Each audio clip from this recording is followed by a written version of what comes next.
জাতিসংঘের এবারের অধিবেশন নিয়ে কেন এত হইচই হচ্ছে, কেন এত আলোচনা হচ্ছে? এটা তো প্রতি বছরই হয় এবং বাংলাদেশে যা হয় যে পিকনিক উৎসবের মতন করে আমাদের আগের যে প্রাইম মিনিস্টার শেখ হাসিনা তিনি যেতেন বিশাল লট বহন নিয়ে। মোটামুটি কয়েকদিন এটাকে কেন্দ্র করে উৎসব আনন্দ চলতো, রাষ্ট্রের অর্থের অপচয় হতো, তারপরে চলে আসতো, ফলাফল কিছু হতো না। বাংলাদেশের আগের প্রধানমন্ত্রীর বক্তব্য, কর্মকাণ্ড, ফটো সেশন এগুলো নিয়ে যে বাংলাদেশের কোনো ভাবমূর্তি ছিল বিশ্বে তা না। কারণ তারা ভালো করেই জানতো যে বাংলাদেশে কোনো গণতন্ত্র নেই, গণতান্ত্রিক ভোট নেই, এটাকে হাইব্রিড গণতান্ত্রিক রাষ্ট্র হিসেবেই বিশ্ব জানে। তাদের যে রিপোর্ট সেই রিপোর্টটাকেই তারা গুরুত্ব দেয়। শেখ হাসিনার বক্তব্য বা নারী প্রধানমন্ত্রী এই হিসেবে বা কতবার তিনি প্রধানমন্ত্রী হিসেবে আছেন এটা গুরুত্বপূর্ণ না। গুরুত্বপূর্ণ যে গণতান্ত্রিক পদ্ধতিতে তিনি নির্বাচিত হতেন কিনা।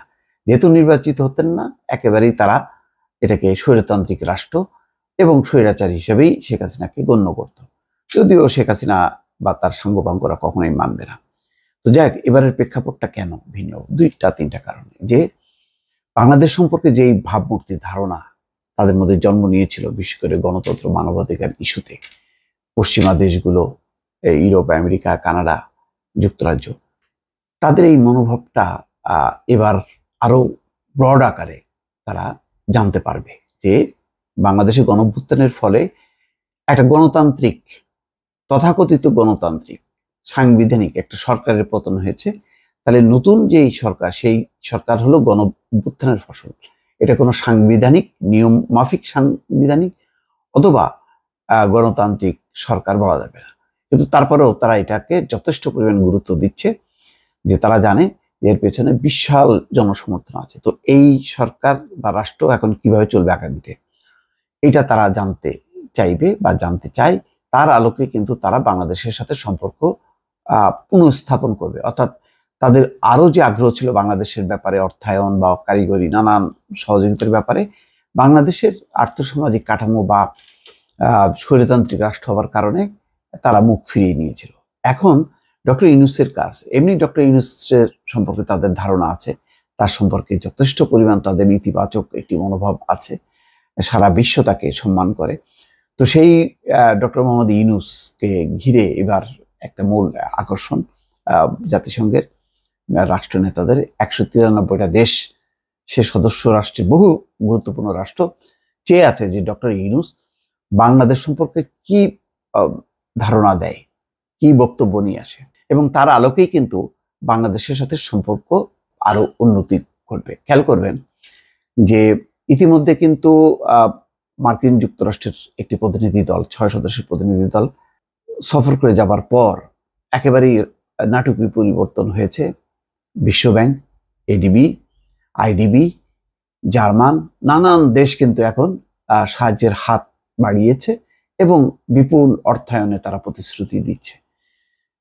অর্থ উপদেষ্টা বলেছে যে দুহাত ঢেলে তারা দিচ্ছে, এবং সেই জিনিসটা আরো একটা প্রাতিষ্ঠানিক রূপ নেবে যখন নাকি একটা নতুন মডেল ডক্টর মোহাম্মদ ইউনূসের মাধ্যমে জাতিসংঘ বুঝতে পারবে, দেখতে পারবে, এবং সেই উপস্থাপনাটা তারা দেখতে চায় যে আগামীতে বাংলাদেশ কোন পথে চলবে।